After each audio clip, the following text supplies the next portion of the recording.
If you hear snuffling in the background, that's Huxley. If you hear gagging in the background, that's Huxley. Okay, bub? So if you read the title of this video, you'll know that this video is showing my entire Monstera collection. And if it's not your first time watching any of my videos, you'll know that my collection is very aroid heavy. However, my Monstera collection is pretty small, and this is probably 99% to do with the fact that I kind of suck at growing Monsteras. So I think this is going to be a fairly quick and easy video, but I wanted to show them to you just in the spirit of showing like the good and the bad, like the failures and the triumphs. And with Monsteras, there's some triumphs, but you're gonna see some failures, and I don't really know why Monsteras are just more challenging to me than say philodendrons. I would say I'm probably the most comfortable growing anthuriums at this point. So anthuriums are here, then philodendrons, and then all the way down here are Monsteras. So I think, how many do I have to show you? I have left in my collection only 8 Monsteras. So of the 8, I really only have 6 species or cultivars or types, because a couple of them are repeats. I have like multiple specimens of the same plant. So given that, I thought I'd do a little quick section after showing you my current collection. I wanted to show you also plants that I used to have and why I don't grow them anymore, why I got rid of them, or why they died. Did any of them die? No. I just got rid of them. In the last bit of the video, I wanted to share my Monstera wish list because there is one that I really, really want. So yeah, let's just put Huxley down and let's get started. You're such a good boy. Okay, off you go. So I thought I'd begin with my variegated Monsteras, the very few variegated Monsteras I own, because there's like a mixture of good and bad in there. And also I very rarely show them. Let's start with this plant, which I've had for a very, very long time. This is my Constellation. I think I got this, it must have been 2020 when I got this plant, and it was from Charmaine. She had a double, and if you watch her channel, you'll know that she doesn't grow ties anymore because she just has the worst luck with them. This one is her double, which I think is not quite as challenging as her big one that died. I feel like there's just like a huge spectrum of Thai Constellation like quality specimens out there, and there's some like really crazy finicky ones. I think if you got one that was created by TC like many years ago, or if it's a cutting off a plant that's like very old, I think those are the ones that are a little bit healthier, a little bit more robust growers. But I think when this plant started to get really popular and they were creating so many TC ties that they were putting out kind of less strong specimens into the market. So this one is quite a small plant. I've cut it a few times. This is the top cutting, and it's finally growing fenestrated leaves for me. For a really long time, it was only growing just like the plain heart-shaped leaves. So it's been doing fairly well, and I attribute the growth, like the little growth that I get from it, and the roots and the fenestration and the maturity of the plant at this point, to Great White. Prior to using Great White, I couldn't get these plants to grow like at all. So at least now I'm getting some growth, but they're just not like the fastest or the best growth. So this one is the newest leaf. This one grew for me, I think around Christmas time, after I had rotted off all of the roots, and it's rooted back in pond now. So they're also not the best roots. There's a lot of like healthy white roots in here, but a lot of like black rotty looking roots. And I mentioned this before a few times that I just like, I'm not doing anything with them because the healthy roots are continuing to grow. They're filling out this pot. In fact, I think sometime in the near future, I'm gonna have to like take this out and kind of remove the rot and replant it into something bigger, because this is full. This is getting like really, really full of roots. I find this plant not difficult to root. I've always been able to have quick root growth with like either leca or pun, but I find it difficult to get them maturing past this stage. So like the inner fenestrations, I can't get them to grow that big. And as far as ties go, my specimen isn't even that variegated. It's mostly speckly. It doesn't have much sectoral variegation. Like this little bit here, browned. Let's see. I think this came from when it was, I'm pretty sure this brown started when it had lost all its roots and it wasn't able to take up enough water. I find a lot of my variegation variegation, my variegated plants tend to brown in the variegated parts, like the very like chunky variegated parts, when I underwater them. So it kind of stands to reason that like when it didn't have roots to take up water, or it had lost a big chunk of its root system, that it would start to like brown the variegated parts. That leaf tissue starts to die off. A lot of people have also said to me that Thais like don't like pond, they don't grow well in pond. But I've also grown this in soil. I think I grew it in soil for at least a year and I got 0 leaves from it.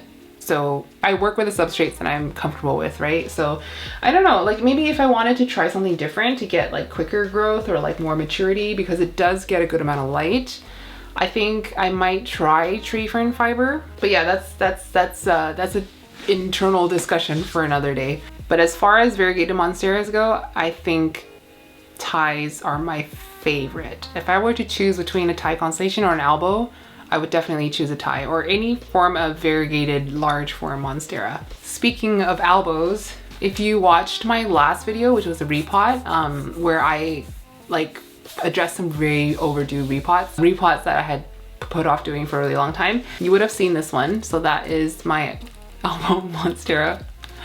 This is one of the failures, okay? I repotted it from pond into tree fern fiber with the hopes that it would kind of appreciate a more organic substrate, I guess, like a fluffy organic substrate more.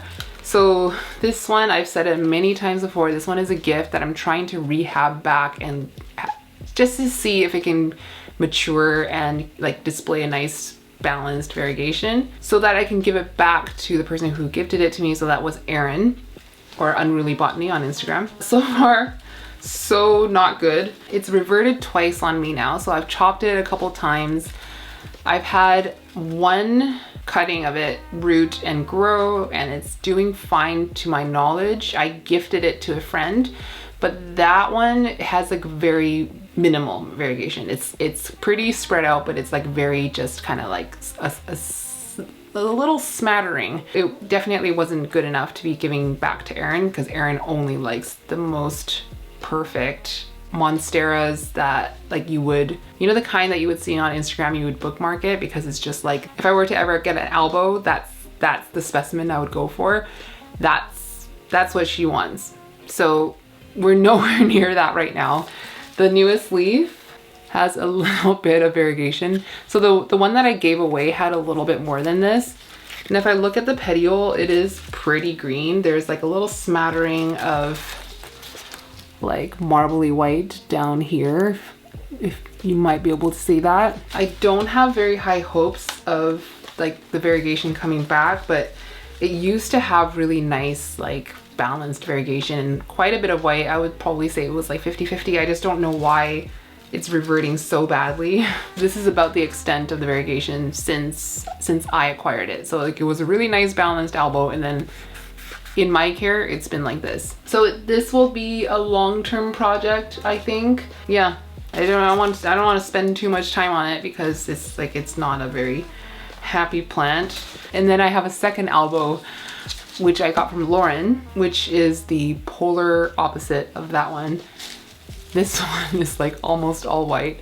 And don't worry, Lauren didn't charge me for this. She just gave that to me for free. She would not sell a plant with this much variegation. It's just a plant that's slowly marching towards death, unless you get quite lucky and it starts to produce more green. But I've been growing this coming up to like, I don't know. I've been growing this maybe like 9 months now, albeit I haven't been babying it, but I have definitely kept it in my tent. I water it kind of when I need to, but I don't really pay too much attention to it. But I do make a point of like checking all the new leaves to see like if any more green has shown up. So when I got it from Lauren, I think it was like 1 or 2 of these like very, very white leaves, but the white leaves all have a green midrib. So there is still chlorophyll in there. But since I've had it, I basically had every single leaf almost identical, like white with just a stripe of green. This one as well, which is mostly browned. This was the original leaf on the cutting. So there's a very highly white, and I think the axillary bud must have been on the very white part of the stem. Yeah, there's that one. And then the newest leaf is like the most green I've ever grown.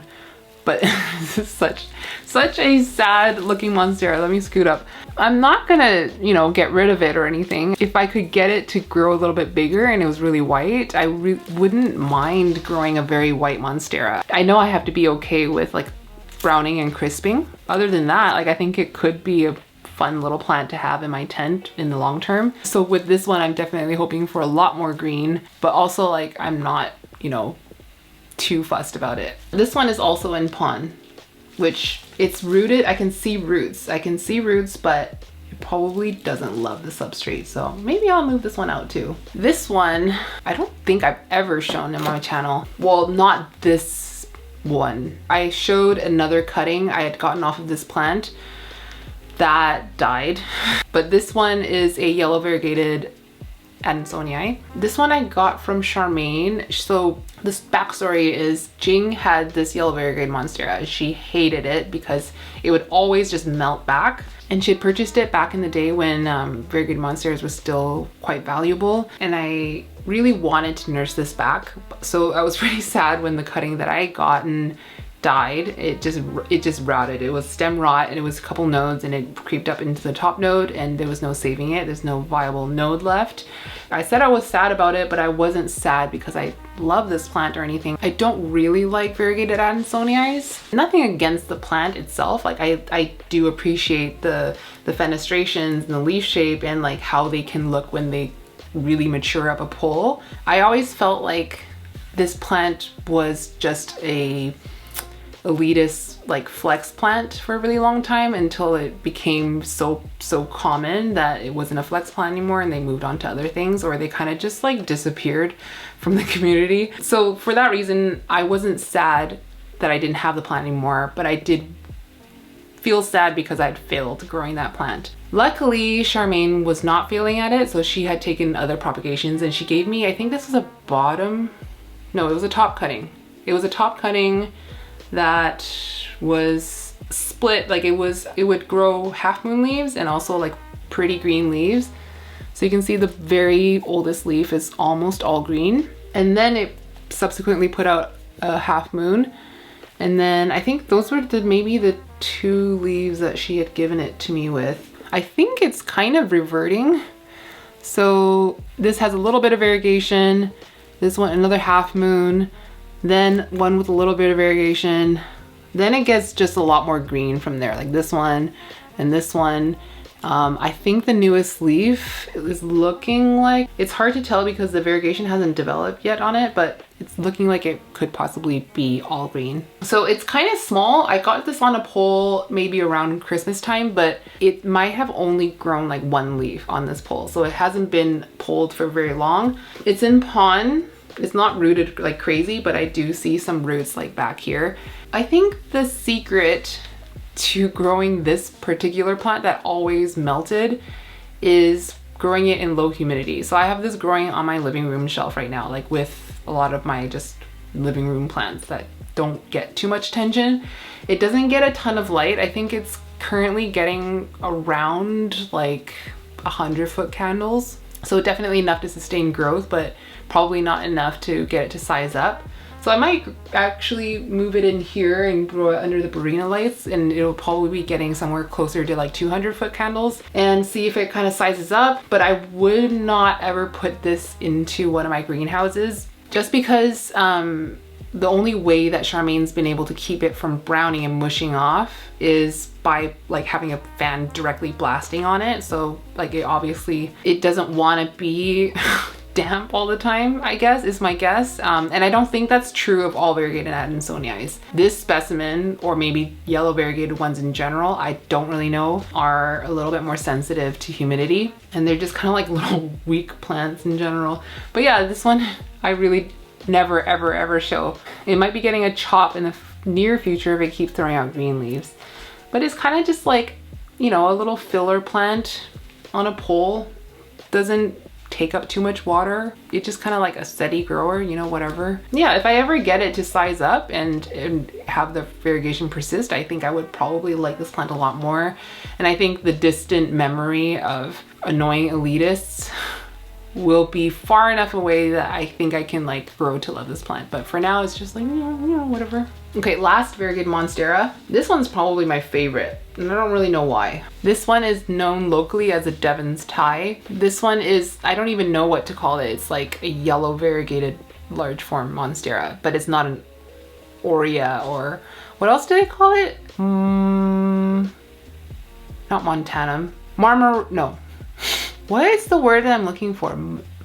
I'd heard there was some like kerfuffle over Aurea being like the wrong term to describe yellow variegation, but now I don't remember what people were arguing is the correct term for yellow variegation. But in any case, this plant is not it.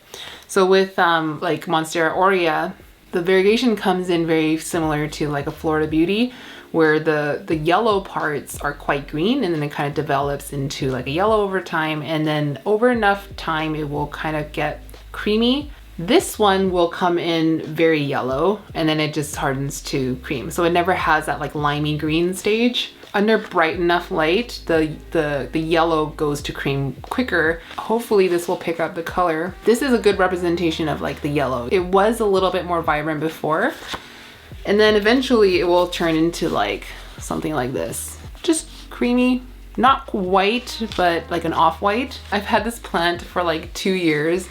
I shared this plant with Charmaine. When these plants dropped locally, they were calling them Thai constellations, and it was like height of COVID. I think we were in lockdown. You know, there's a time when there's restrictions on how many people could be in the store, so it was just utter chaos at the store, and they quickly sold out because people looked at these and they're like, they're not Thais. Like they don't look like Thais. They look like they have the variegation pattern of an ALBO, which tends to throw like more marbly type variegation or like sectoral like that, but it has none of like the speckles that a Thai would, and the colors aren't quite the same either. No one can get any information from the grower on like what it actually is. So when they re-released these, maybe even next year or something, they were calling them, what the heck were they calling them? Something stupid like ALBO. I think they called them ALBO. Don't quote me on this, but I think they called them Aurea as well. But every year they release them under a different name, and we can see that it's the same plant.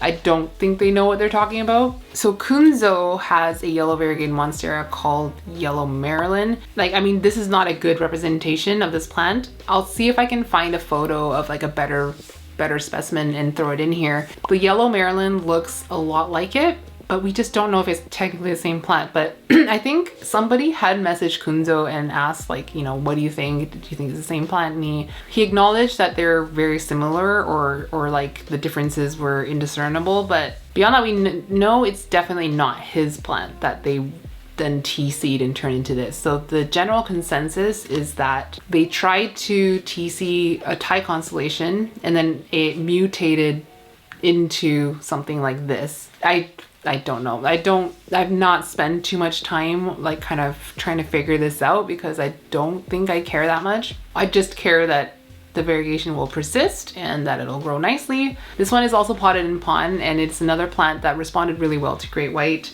We got lots of roots. It's definitely ready for repot because this thing, I really want to get this into substrate. I don't think I want to chop it, although maybe I could. Maybe I can root this aerial root into like something separate. Once it develops a root system, then I can give it a chop. Maybe I'll do that. The roots don't look great.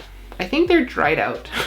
But also at the same time, do you see like these brown roots? And then you'll have a healthy yellow tip. All these brown roots have like healthy white roots growing off of them with like an actively growing yellow tip. So it's just kind of weird. It's kind of weird, and it definitely needs water. But yeah, it is a large form. I'm 99% sure it's a large form. It's not a small form Vining Monstera. But yeah, that's my variegated Monsteras. That's all of them. Okay, so this one, believe it or not, is one of my favorites in my whole entire collection. No, my favorite Monsteras, not my favorite plants. Once upon a time, I loved this plant so much. This would have been the one plant that I saved from a burning fire. Like, I loved it so much. This here is the leaf that I got it with. It is so round and it's so thick. What is wrong with it? Do you have spider mites? Oh God, you have spider mites. I've been so stressed about spider mites, and I've been just reading through forums. No one can really agree what's the best treatment for it, because one specific treatment or pesticide or whatever does not work for everyone, and it's just the worst. Spider mites are the worst. Give me 10 thrips outbreaks any day. I would trade all the spider mites for that. I would deal with thrips 10 times over spider mites. Fuck spider mites. Here's my favorite Monstera leaf ever covered in spider mites. I'm also gonna put in a photo of Charmaine's specimens. So they were the same plant. We chopped it in half and separated them. So hers is a lot nicer. She's had a lot more luck growing this plant than I've had. And I've mentioned this a couple of times before, like I did this plant in a repot. This plant took about 2 years to ever grow a leaf for me. Oh, I haven't even said what it is yet. So it's obviously a Monstera deliciosa, large form. And we think that it's a Brazilian common form. We've gotten like a Monstera, what I would consider an expert, like not a self-proclaimed expert, but I would consider him an expert.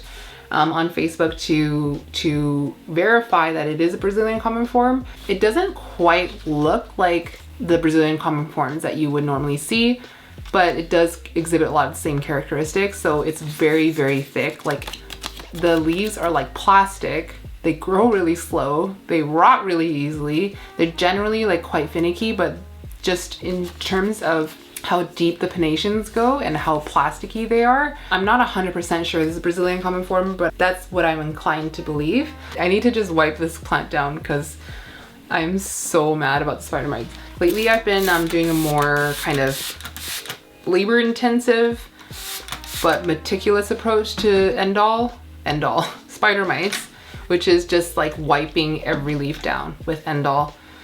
And I did this plant last week, but I had missed this leaf because this leaf kind of like curves around and it's kind of tucked away under a desk, which means that I don't often see it. And I noticed something was wrong because when I was showing you this plant, let me turn this around if you can see. I'm not sure if the camera will pick it up, but the leaf has like kind of like a speckly, mottly kind of texture. Right now, it's not like a full green. It just kind of looks like it's covered in dust. But spider mites have just been the bane of my existence. Why are they so good at resisting pest control? I don't understand. I was reading I think it was like a cannabis forum last night about spider mites, just because I wanted to just see what people thought of like a certain pesticide and whether it had worked for them for spider mites. And basically the thread was like, does this pesticide work for spider mites? Because it's listed as like one of the pests that it's used for, that it's beneficial for eradicating. But the whole thread was like, doesn't work. Yes, it does. No, it doesn't. Yes, it does. And like the general consensus, I guess the part where everyone could agree on was that the only surefire way is like the smother and suffocate approach, which is like often neem oil or soap. I always wonder why they always like web in the sinus.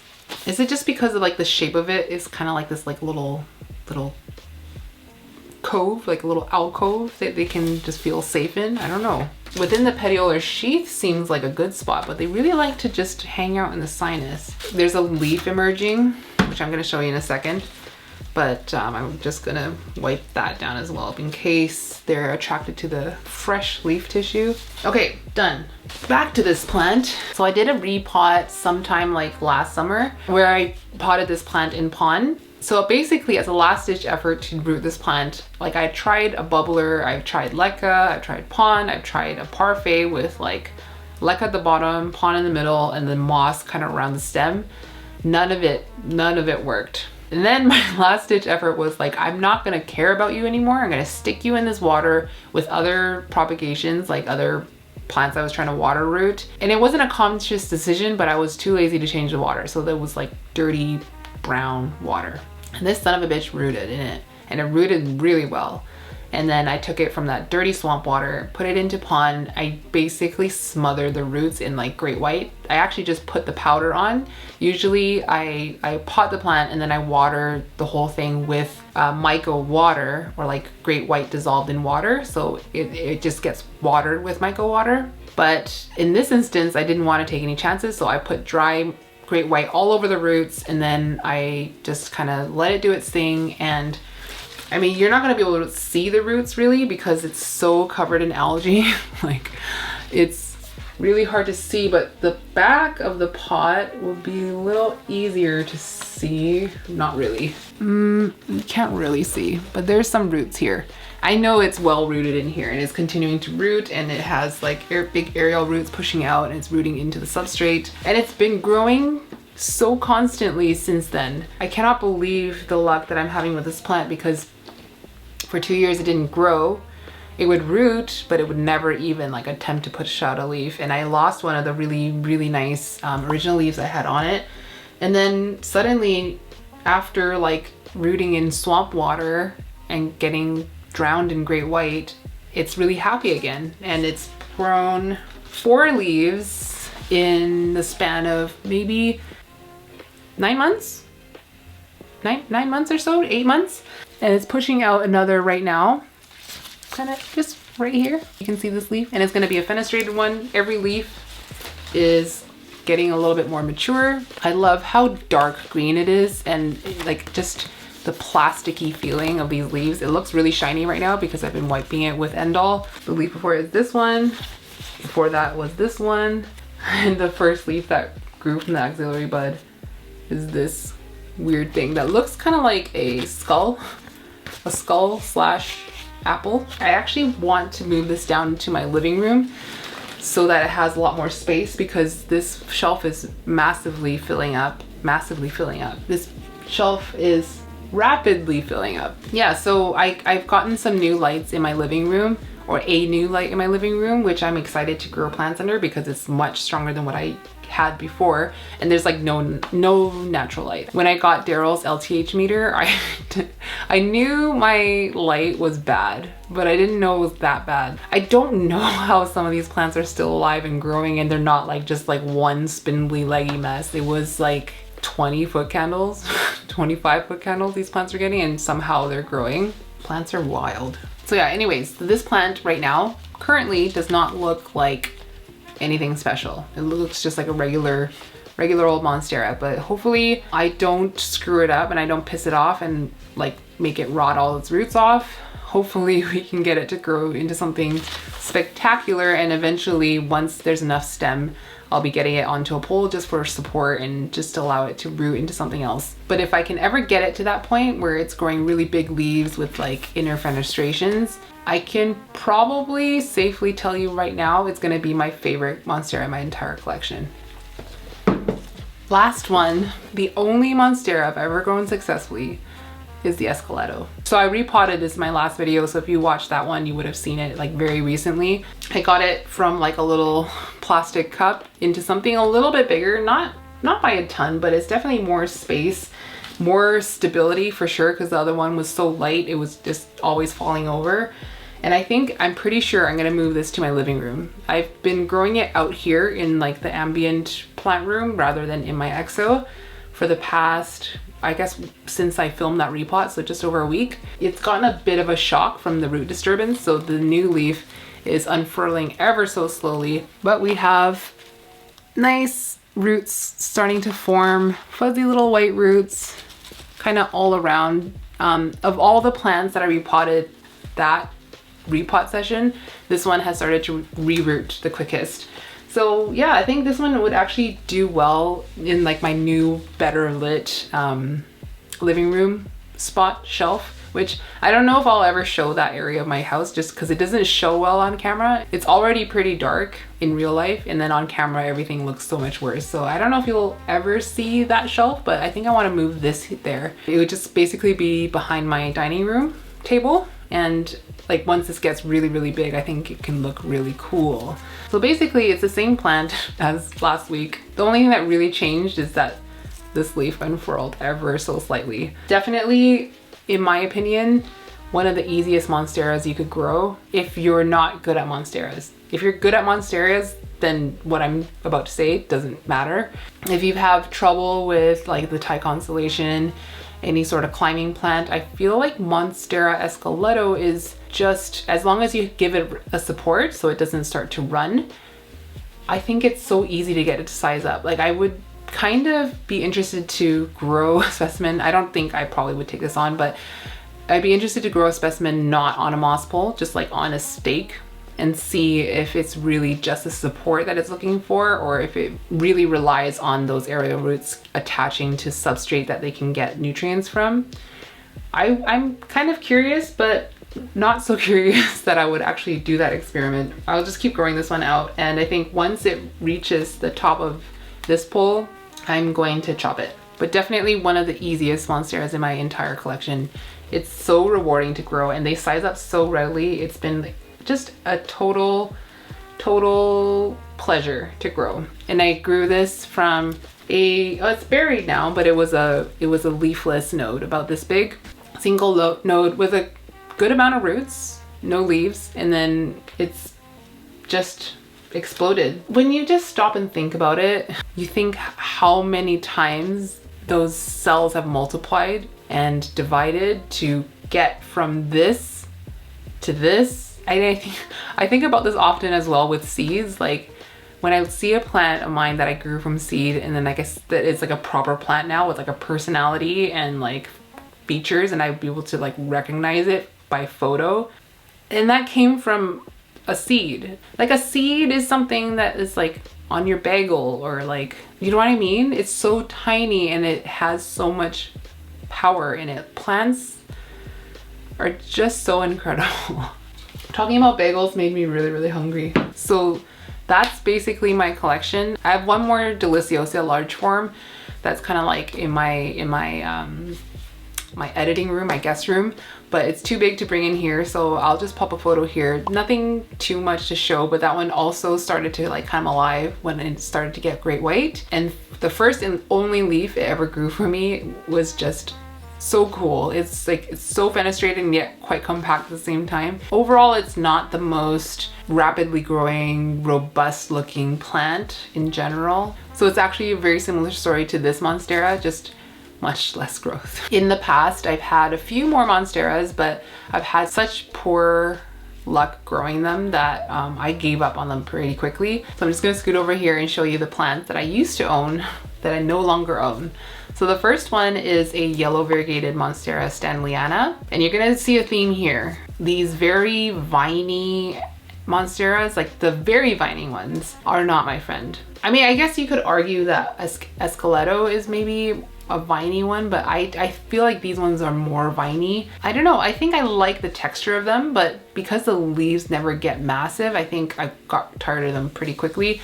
And the specimen that I owned pretty much kept reverting or grow like, you know, very low variegation, and I really only liked it because it had originally very like striking yellow variegation. So I lost basically all feelings for this plant, and I think I gave it to Charmaine to give to her sister, but I don't know if she still has it because I know it wasn't a very good specimen to begin with, and I don't think you know, the yellow variegation really persisted.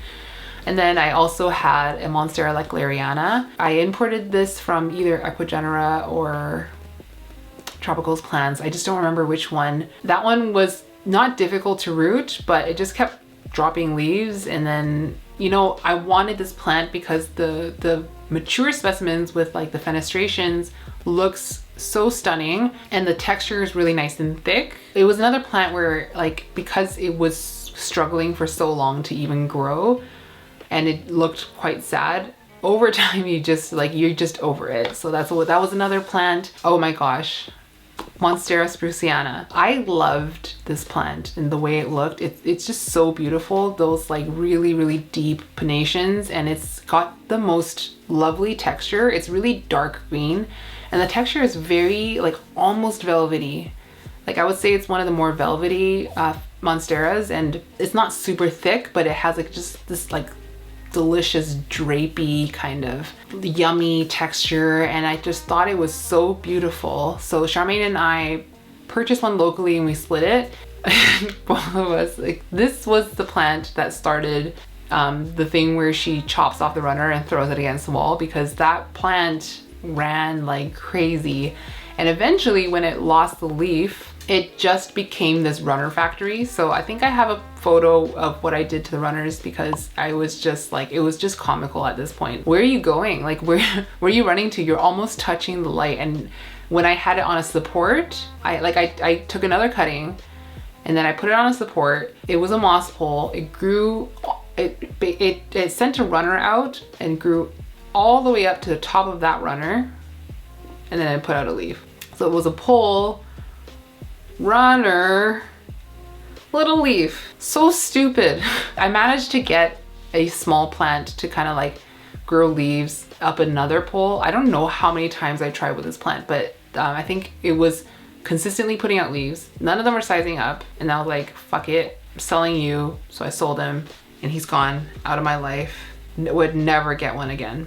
Oh, and I also had, I used to have a, like what they call wide form Adansonii, and it was a really, really big bushy pot that like I had gotten as hanging basket like years ago, and I never gave it enough light and it just got really sad looking, so I chucked it in my big like declutter of last spring. I'm not a Monstera god by any means, so I don't know a lot, but I think it's not SP laniata, but I think the wide form Adansonii might be considered part of the Lechleriana complex. Don't quote me on that. It's very cool. Every now and then you'll see on Facebook, like someone will show you how they size up their Adansonii, and like the leaves are like this big and they look stunning, absolutely stunning. I just don't think I want to take on that project personally. So those are the Monsteras I used to own, will never own again. So last part is my wish list. So with my wish list, there's really only one plant.